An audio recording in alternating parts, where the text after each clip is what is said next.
Terima kasih buat lawatanmu, terima kasih buat kehadiranmu, terima kasih buat kemuliaanmu.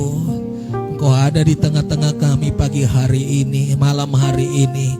Engkau ada dan melawat hidup kami malam hari ini. Terima kasih Bapa.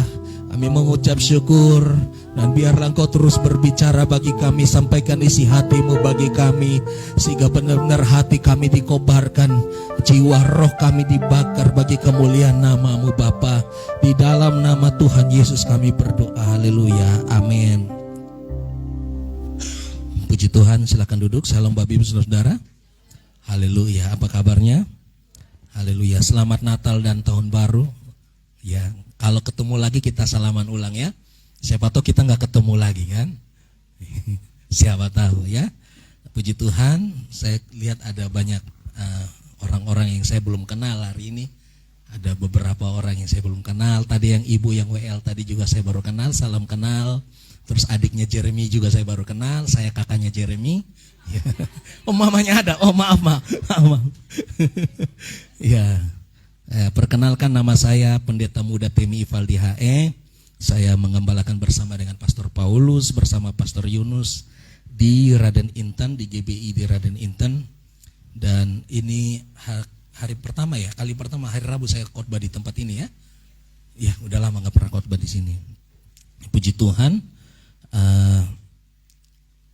Saya mengucap syukur buat kesempatan yang ada. Saya mau bersaksi sedikit. Sebelum saya kesini tadi siang, tiba-tiba saya ditelepon teman saya, suruh ke Polres Jakarta Utara. Saya pikir saya ada masalah apa, suruh ke Polres Jakarta Utara. Ternyata di Polres Jakarta Utara, saya masuk ke dalam, di mana tempatnya? Langsung menuju ke ruangan Kapolres. Waduh, menuju ruangan Kapolres, naik aja ke lantai 3 katanya. Begitu saya masuk dalam, di dalam ada beberapa jenderal lagi duduk, lagi ngobrol. Lalu saya disambut, selamat siang Pak Pendeta. Saya kaget, loh kok bisa tahu saya pendeta? Ya Bapak Pendeta, kami udah tunggu Bapak Pendeta dari tadi. Ini jenderal-jenderal bintang 3, bintang 5 lagi duduk ngobrol tentang situasi, kondisi. Saya duduk, saya manggut-manggut dengar, gimana Pak Pendeta, gimana? Saya bilang, angang manggut, saya nggak ngerti apa yang kalian ngomong ya. Saya manggut terus, dia bilang begini, kita ngobrol, ngarung ngidul, lalu dia bilang begini, Pak Pendeta bisa nggak buka persekutuan doa di Polres Jakarta Utara? Haleluya. Hari Jumat ini beliau undang saya untuk melayani di Polres, buka persekutuan.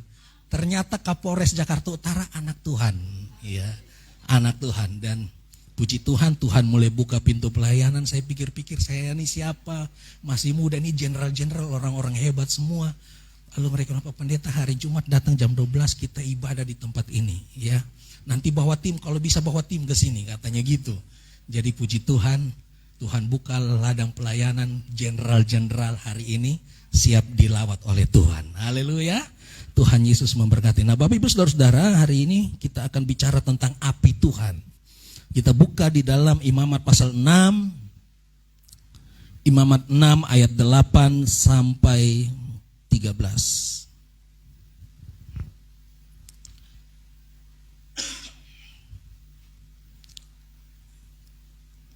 Imamat 6 ayat 8 sampai 13. Yang sudah dapat kita baca bergantian ya. Udah dapat? Adik Jeremy udah? Oke. Perikopnya adalah korban bakaran. Ayat 8, Tuhan berfirman kepada Musa, ayat 9.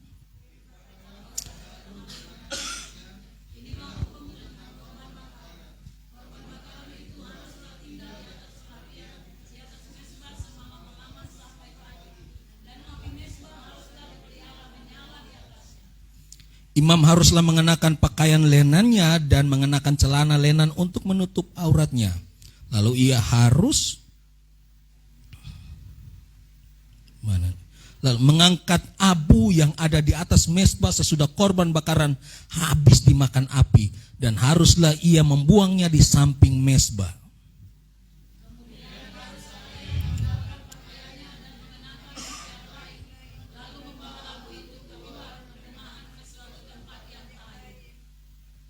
Api yang di atas mezbah itu harus dijaga supaya terus menyala, jangan dibiarkan padam.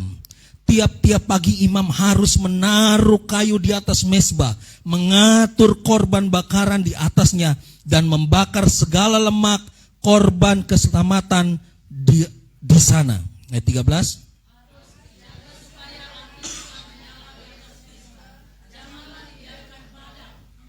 Haleluya. Nah, Bapak Ibu Saudara-saudara, ini adalah firman Tuhan yang diberikan Tuhan kepada Musa, di mana Tuhan mengatur korban-korban persembahan yang seharusnya ada di mezbah Tuhan dan layak di hadapan Tuhan.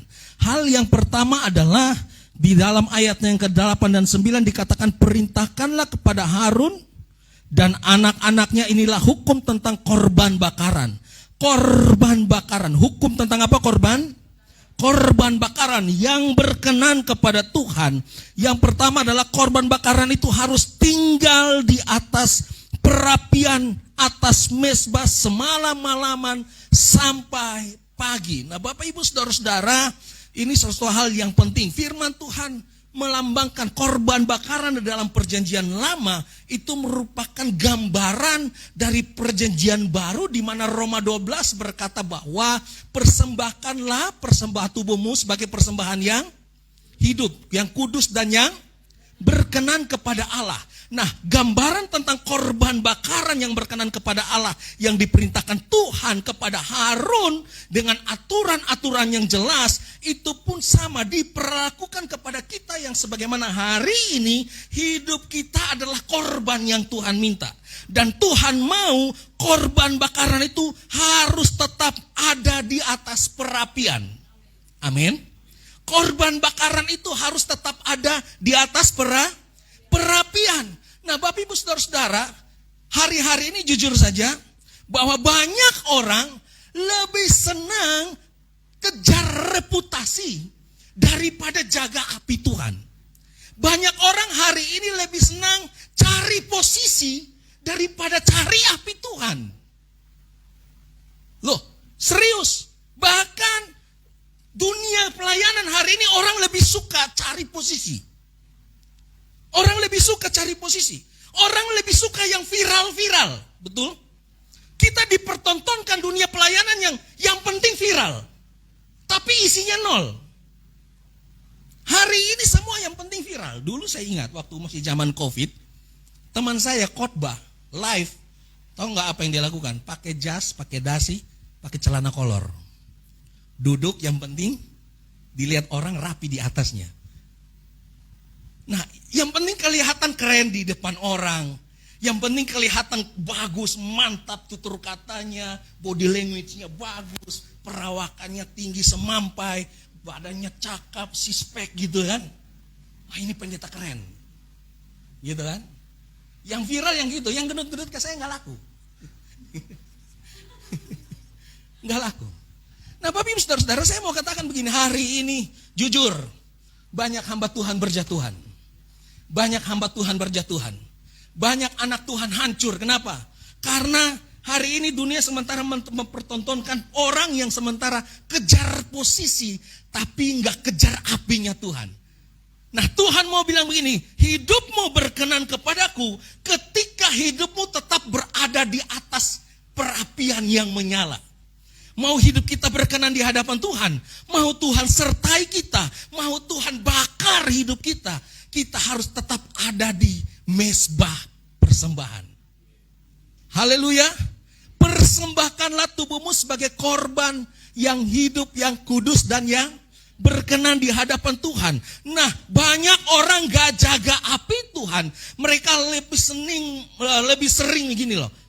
Jadwal khotbah, jadwal pelayanan, sibuk dengan segala sesuatu tetek bengek di luar sana daripada duduk di ruang doa menantikan hadirat Tuhan.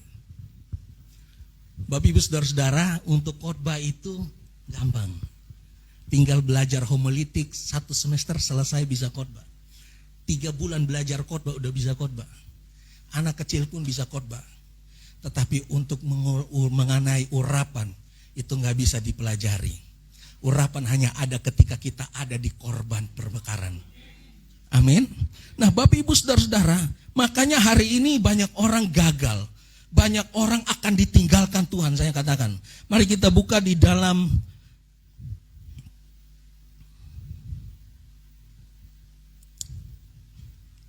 Matius 25. Matius 25 ayat 1 sampai 13. Matius 25 ayat 1 sampai 13. Perikopnya tentang 5 gadis yang bijaksana dan 5 gadis yang bodoh. Bapak Ibu Saudara-saudara, kita berada di last generation, kita berada di ambang pintu gerbang akhir zaman menanti kedatangan Tuhan, dan kita ini hidup di dalam gambaran yang Tuhan katakan 5 gadis bijaksana dan 5 gadis yang bodoh. Tahu kenapa dikatakan bodoh? Bodoh itu sok pintar, sok hebat, sok penuh kuasa, sok penuh urapan, tapi apinya mati. Di depan orang kelihatan keren, khotbahnya keren, kayak saya ngomong di depan saudara-saudara kelihatan keren, tapi apinya mati. Kita hidup seolah-olah kelihatan kudus, tetapi sesungguhnya kita simpan dosa dalam-dalam. Kita simpan kebusukan-kebusukan, kenajisan di dalam kita, dan kita nggak mau itu dikorek dan dilepas keluar. Nah, 5 gadis yang bodoh memilih untuk tetap mempunyai lentera, tetapi tidak mempunyai api dan minyaknya. Nah, Bapak Ibu Saudara-saudara, mari kita menjadi orang-orang yang bukan kejar posisi hari ini, kita bukan kejar reputasi hari ini, tapi mari kita kejar hadirat Tuhan. Kita kejar api Tuhan dan jaga hidupmu tetap menyala di hadapan Tuhan. Ayat 12, Imamat 6 ayat 12 berkata begini, setiap pagi imam harus menaruh kayu api di atas mezbah, mengatur korban bakaran di atasnya, dan membakar lemak dari korban perdamaian. Dan selanjutnya dikatakan apa? Api di atas apa? Mezbah itu harus terus menyala dan tidak boleh dibiarkan padam. Setiap hari, setiap pagi kita harus berjaga-jaga. Jaga hidupmu, jaga hadirat Tuhan dalam hidupmu, jaga api Tuhan dalam hidupmu. Jangan sampai apimu padam.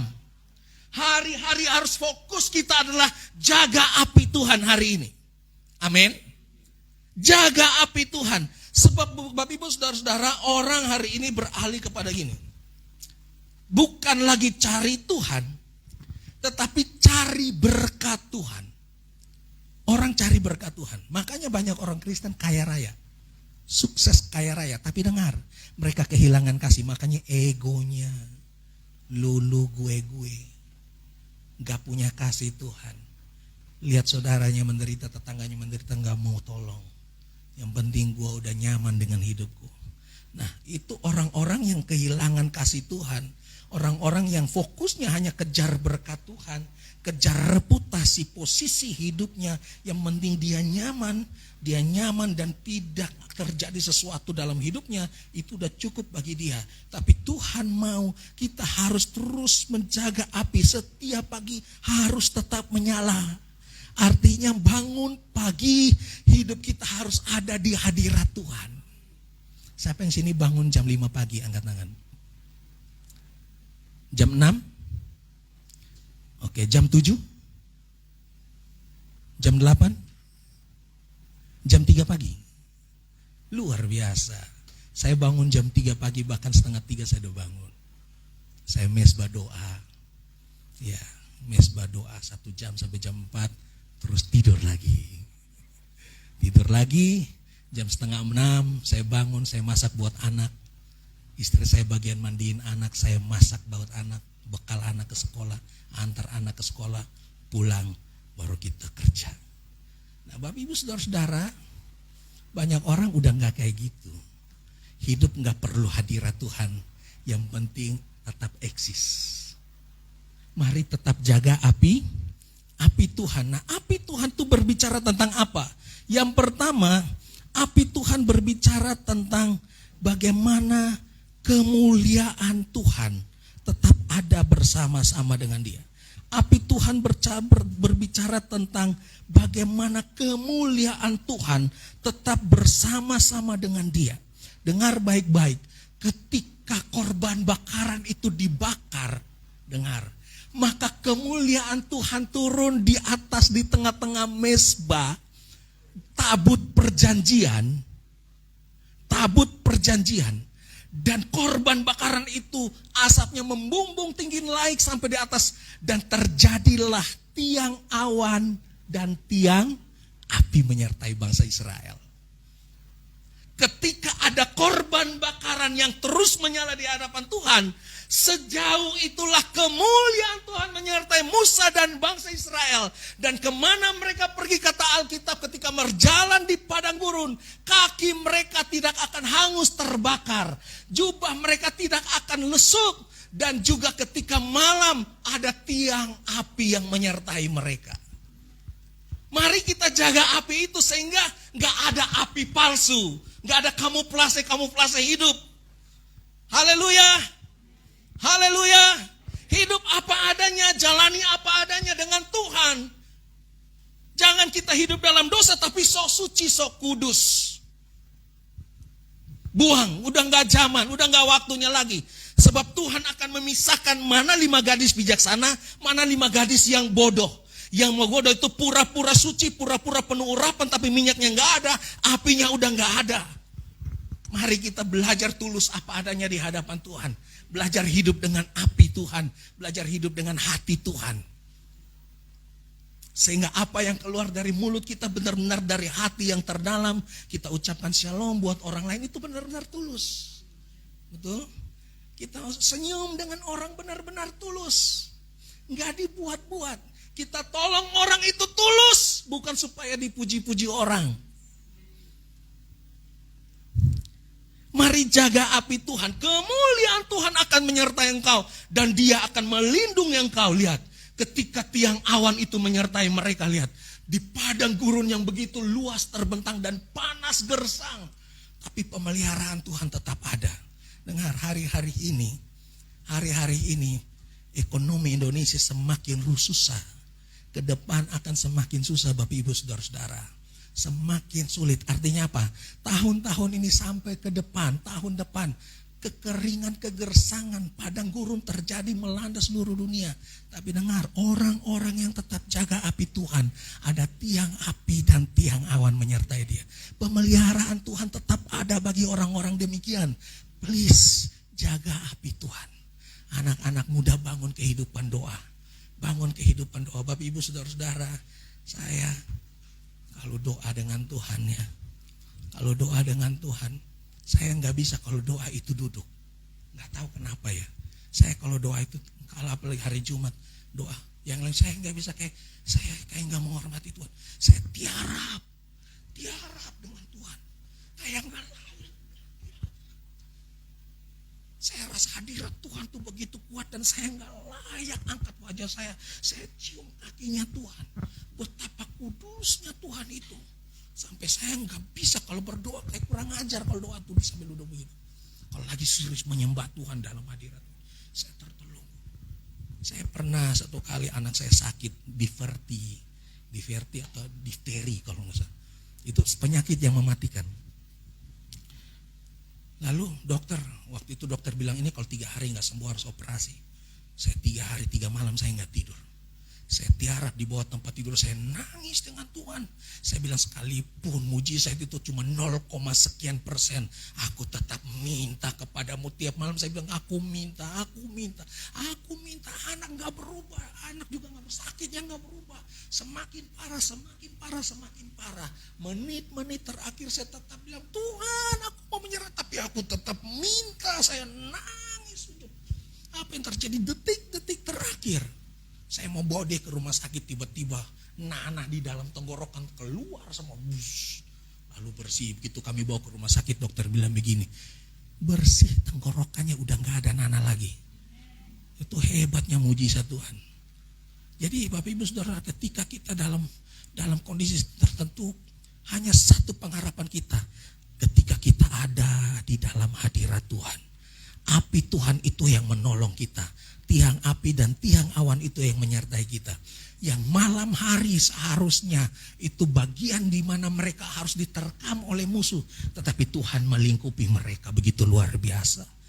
Haleluya. Jangan kehilangan kemuliaan Tuhan. Jangan pernah kehilangan kemuliaan Tuhan. Sebab api itu kalau enggak menyala, maka engkau akan jadi orang yang suam-suam kuku. Orang yang suam-suam kuku. Jangan pernah kehilangan hadirat Tuhan. Nah, bagaimana yang bisa hidup tenang dalam hadirat Tuhan? Orang yang hidup tenang dalam hadirat Tuhan adalah orang yang mengalami rasa takut dan gentar akan Tuhan yang begitu mendalam. Gini loh, ikut Tuhan bukan masalah hukum, you buat dosa atau enggak berdosa. You buat dosa masuk neraka, enggak berdosa masuk surga. Bukan masalah hukum. Tetapi masalah perasaan. Gini, kita lakukan segala sesuatu, kita harus bisa rasakan Tuhan senang enggak ya? Tuhan suka enggak aku buat ini? Aku kata-kata ini buat orang itu tadi, itu menyenangkan hati Tuhan enggak ya? Sampai merasakan nempel benar hadirat hukum Taurat itu kayak udah ada di sini. Melekat di hati. Aku enggak buat dosa bukan karena firman Tuhan yang mengaturnya nanti masuk neraka atau enggak. Tetapi karena aku betapa mengasihi dan mencintaimu. Seperti seseorang yang lagi pacaran, yang dia jaga ceweknya benar-benar. Gak mau lukai hati cewek, dia akan buat semaksimal mungkin supaya ceweknya itu happy di dekat dia. Gue gak buat sakit hati lo, kenapa? Karena gue sayang lo. Gue gak mau selingkuh, kenapa? Bukan karena ini dan itu ini, tapi karena gue sayang lo, terlalu sayang. You gak bisa digantikan oleh apapun. Makanya gue gak mau selingkuh dari. Nah, orang kalau rasa takut akan Tuhan sampai segitu karena cinta, bukan karena hukum Taurat. Nah, orang-orang seberang kan karena hukum syariatnya, ya toh? Lakukan ini, kalau enggak begini. Taat mereka, tetapi hatinya enggak ada. Nah, Kristen bukan gitu. Kristenan itu way of life. Bagaimana hati kita berpaut dengan hatinya Tuhan, sehingga kemana kita pergi, kita merasakan hatinya Tuhan. Tuhan senang atau enggak ya? Tuhan bersuka cita atau enggak ya? Tuhan senang enggak aku begini? Tadi aku begini, Tuhan dimuliakan enggak? Nah, ketika itu kita pulang sampai di rumah, kita mau tidur, kita bilang, Tuhan, hari ini saya buat salah apa ya? Lalu Tuhan ingatkan, tadi kamu ngomong begini, tapi kamu sombong, hati kamu sombong. Oh iya Tuhan, gue sombong tadi. Pura-pura rendah hati, tapi ternyata sombong. Tadi you ngomong begitu, lu bohong you. Itu orang hidup dengan hati. Nah, rasa takut akan Tuhan itu yang membuat kita tetap ada nyaman di dalam hadirat Tuhan. Yang kedua, api Tuhan itu berbicara tentang kasih yang mula-mula. Kasih yang, yuk jangan kehilangan kasih yang mula-mula. Saya tanya siapa di sini yang Kristen? Yang Kristen, semua pasti Kristen ya. Nggak mungkin nggak ya. Siapa yang di sini percaya Tuhan? Siapa yang sini yang lagi alami jatuh cinta banget sama Tuhan? Jatuh cinta banget sama Tuhan, jujur. Atau ada yang udah anggap Tuhan biasa-biasa? Oh banyak. Jujur aja, Jeremy hebat. Aku ya apa adanya. Oh ini di hadapan Tuhan. Di hadapan Tuhan. Kita gak bisa tipu Tuhan. Kita bisa angkat tangan di hadapan orang, tapi tipu Tuhan gak bisa. Gak bisa. Nah banyak orang kan, ini loh Bapak Ibu Saudara-saudara. Makanya Tuhan ajar kita hari-hari ini bukan sekedar berjalan karena percaya, tetapi berjalan karena cinta. Jaga api cinta itu. Gimana? Saya punya tips dulu waktu saya masih remaja, masih pemuda bertobat 18 tahun. Tahu nggak prinsip saya abang? Segila-gilanya saya cinta sama cewek, saya harus lebih cinta sama Tuhan dari cewek yang saya cinta. Jadi saya kalau cinta cewek saya itu saya cinta dia sampai mati. Maksudnya gini, saya akan jaga kekudusan hidup. Saya nggak boleh cium dia, saya nggak boleh sentuh-sentuh dia, saya nggak boleh apa-apain dia. Saya jalan dengan dia, tetap jalan dengan Tuhan. Dan kalau saya punya waktu, saya bagi buat cewek saya. Setiap hari Sabtu berapa jam dengan Tuhan, saya harus lebih daripada itu. Maka doa saya bisa semalaman sampai pagi. Semalaman sampai pagi. Standarnya itu, saya cinta banget sama cewek, saya harus lebih gila sama Tuhan. Sehingga apa? Tuhan yang kuasai hati saya. Bukan cewek yang kuasai hati saya. Gitu ya. Oh dulu saya gila sama Tuhan. Sampai di kampus kan cewek-cewek bilang begini, Temi nih banyak cewek di sini cantik-cantik. Gue ke Jakarta, gue cari Tuhan bukan cari cewek. Gitu ya. Sampai nggak mau pacaran, mau jagain. Tapi ujung-ujungnya kan pacaran juga kan, pacaran juga, kenal cewek gitu kan. Tapi gini loh, maksudnya gini, ada waktunya Tuhan sediakan yang terbaik buat kita. Kalau kita tetap jaga api dan cinta kita kepada Tuhan radikal habis-habisan, tetap panas di hadapan Tuhan, Tuhan bertanggung jawab. Sebelum saya menikah, dengar, sebelum saya menikah, saya kerja gaji saya total semua untuk Tuhan. Saya jadi ketua pemuda sejak GBI se-Jakarta Timur. Gak ada uang, gak ada sumbangan apa-apa. Gaji saya waktu itu masih 3 juta. Gak ada mau bikin KKR besar-besaran, gak ada uang. Saya bilang ambil ATM saya, ambil, keluarin semuanya. Bendara keluarin semuanya uang, pakai buat pelayanan. Loh tuh, KTM gimana? Langsung teman-teman satu tim, ini orang gila. Saya udah gila memang. Saya bilang saya gila buat Tuhan sebelum nanti keluarga saya, Tuhan gila-gilaan buat keluarga saya. Saya habis-habisan masa muda saya. Saya nggak takut miskin, nggak takut saya minum air galon, lapar minum air galon, nggak apa-apa demi Tuhan. Dan saya tahu Tuhan pelihara, Tuhan nggak tinggal diam. Api itu harus tetap menyala buat kita. Haleluya. Maka di dalam Wahyu katakan begini, tuliskanlah kepada jemaat di Efesus. Wahyu pasal berapa tuh? Pasal 2 ya. Inilah firman dari Dia yang memegang ketujuh bintang itu di atas tangan kanannya dan berjalan di antara ketujuh kaki Dia. Aku tahu segala pekerjaanmu, jerih payahmu maupun ketekunanmu. Aku tahu bahwa engkau tidak dapat sabar terhadap orang-orang jahat. Bahwa engkau telah mencobai mereka dan menyebut dirinya rasul, tetapi yang sebenarnya tidak demikian. Bahwa engkau telah mendapati mereka berdusta dan aku tetap sabar dan menderita oleh, namun engkau tetap sabar dan menderita oleh karena namaku. Dan engkau tidak mengenal lelah, bayangin. Tuhan puji jemaat di Efesus bahwa engkau tetap sabar dan tetap menderita. Tapi dengar ayat 4 bilang begini, namun aku mencela engkau karena engkau telah meninggalkan apa? Kasihmu yang semula. Menderita kelihatannya keren, kelihatan wah ini hamba Tuhan paling berkorban, anak Tuhan paling berkorban, menderita demi namaku, bersabar dalam penderitaan. Tapi kasih mula-mula udah gak ada. Tuhan bilang aku celah itu gak cukup, pengorbananmu, penderitaanmu gak cukup. Aku lihat hatimu, kamu masih setengah-setengah dengan aku. Kamu masih hitung-hitungan dengan aku. Kamu masih mikir untung ruginya ikut aku. Kamu masih setengah-setengah. Kasih mula-mulamu udah hilang. Karena itu engkau telah meninggalkan kasihmu yang semula. Sebab itu ingatlah betapa dalam. Ternyata orang yang hidup setengah hati dengan Tuhan, atau begini, gak jaga kasihnya yang mula-mula dengan Tuhan, itu sama dengan kejatuhan rohani. Betapa dalamnya engkau telah apa? Jatuh. Orang yang suam-suam kuku di hadapan Tuhan, terlalu dalam engkau jatuh. Kejatuhan rohani dimulai dari engkau anggap biasa hadirat Tuhan. Engkau anggap Tuhan itu biasa. Maka dengar baik-baik, kalau ketika engkau bangun pagi, ciri-cirinya gimana? Kalau kita anggap Tuhan itu udah biasa, udah gak rasa lagi Tuhan. Ketika bangun pagi, yang kita cari handphone, bukan Tuhan. Yang kita bangun pagi, yang kita fokuskan kerja, bukan Tuhan. Tapi begitu kita ambil napas, makasih Tuhan buat hari ini. Beda spiritnya. Nah Bapak Ibu Saudara-saudara, untuk bisa nyambung dengan Tuhan itu frekuensinya harus sama. Contohnya gitar nih, Bapak Ibu Saudara, gitar. Gitar ini ada frekuensi.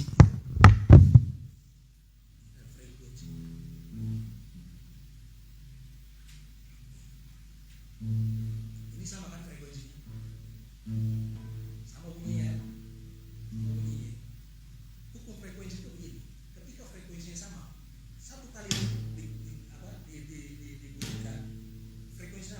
hati yang sama bunyi frekuensinya akan ikut bergetar.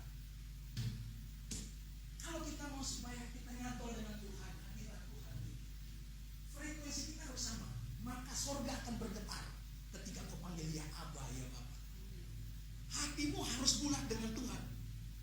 Hatimu nggak bisa setengah-setengah. Dan kita bersuruh Tuhan, Tuhan, Tuhan, tapi setengah-setengah hati. Tuhan lihat hati. Surga nggak ngefek, surga nggak bergetar. Tapi dari keterpurukanmu yang paling dalam, dengan segenap hatimu engkau berteriak, ya Aba, ya Bapa, I need you Lord, aku butuh Tuhan. Surga bergetar. Surga bergetar. Pertolongan Tuhan datang buat orang yang total hatinya buat Tuhan. Apinya tetap ada, kasih mula-mulanya tetap ada buat Tuhan. Jangan anggap enteng kasih mula-mula. Yuk bangun apinya Tuhan hari-hari ini. Haleluya. Yang ketiga, orang yang tetap menyala di dalam hadirat Tuhan adalah orang yang punya spirit mengasihi orang lain yang terhilang. Hari ini banyak orang kehilangan kasih Tuhan dan gak peduli dengan sesamanya. Dia gak peduli dengan sesamanya. Tetapi Tuhan bilang begini, aku datang untuk mencari dan menyelamatkan yang terhilang. Orang yang hatinya nyantol sama Tuhan, lihat orang lain menderita, orang lain gak kenal Tuhan, hatinya bergetar. Dia gak bisa tinggal tenang. Hari ini kita belajar jadi saksinya Tuhan dimanapun kita berada. Waktu kita kerja, di tempat kita kerja itu bukan bicara tentang kita, tapi Tuhan tempatkan kita di sana untuk bicara tentang Tuhan di sana. Amin. Tuhan kasih kita bisnis usaha untuk kita kelola. Dengar, di sana bukan cerita tentang kita, bukan tentang kita. Bisnis usaha yang Tuhan percayakan, di sana harus cerita tentang kemuliaan Tuhan.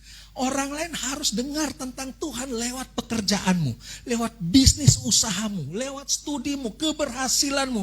Orang lain harus lihat kemuliaan Tuhan. Maka Tuhan katakan engkaulah garam dan terang dunia. Kota yang terletak di atas gunung tidak mungkin tidak dilihat orang. Dan ketika orang melihat hidupmu, nama Tuhan dimuliakan. Biar hari-hari ini yuk kita jadi orang yang jadi saksinya Tuhan. Bukan tentang kata-kata, tapi tentang gaya hidupmu. Di kantor engkau tetap jujur. Engkau hidup jujur. Engkau gak makan yang bukan punya hakmu. Di tempat bisnis usahamu engkau bisnis yang besar, yang benar, gak tipu-tipu. Bisnis yang lurus-lurus aja, gak neko-neko, gak tipu kiri, tipu kanan. Wow, Bapak Ibu Saudara-saudara, beberapa kali saya belanja di pasar.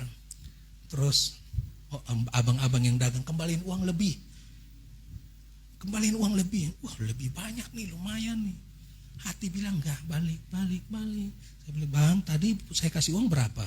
Nih abang balikin. Aduh, makasih ya. Satu kali saya beli obat buat mertua saya di Pancoran. Obatnya harga 2 jutaan. Dia gesek cuma 200 ribu. Sekarang pakai gesek. 200 ribu dia gesek. Obat harganya. Saya udah jalan jauh. Tiba-tiba saya lihat struknya, loh kok digesek cuma 200 ribu. Saya balik lagi, mbak salah gesek. Ya Tuhan, ampun dosa. Aduh, untung abang balik ya. Kalau enggak gaji saya dipotong 2 juta lebih. Dia bilang gitu. Saya dalam hati pikir, mungkin saya untung gede nih, 2 juta saya bisa beli obat lagi nih double. Tapi enggak, itu kutuk. Kita makan kenyang jadi daging, Tuhan lihat tertutup. Masa depan tertutup, semua serba tertutup. Tapi kalau kita hidup jujur, makan yang jadi hak kita. Hari ini mungkin kita gak seperti orang lain bisa beli ini, beli itu. Kita jalan kaki, naik ojek. Biasa, tapi dengar, anak cucumu Tuhan perhatikan. Tuhan gak bakalan tinggal diam. Pembelaan Tuhan selalu ada buat orang-orang demikian. Engkau tidak takut rugi, engkau tidak takut miskin, engkau tidak takut menderita. Kenapa? Yang jadi penopangmu Tuhan yang menjadi mataharimu siang dan malam. Haleluya. Itu yang menjadi harapan kita. Maka jaga apimu, jaga kemuliaan Tuhan, jaga cinta mula-mulamu dengan Tuhan, dan jaga hatimu berkobar-kobar untuk jadi saksi buat orang lain. Lewat gaya hidupmu dimanapun kau bergerak. Maka gereja yang sesungguhnya bukan di tempat ini. Gereja yang sesungguhnya adalah rumahmu, kantormu, tempat bisnis usahamu. Nama Tuhan harus dimuliakan di sana. Tuhan Yesus memberkati kita semua. Selamat malam. Haleluya.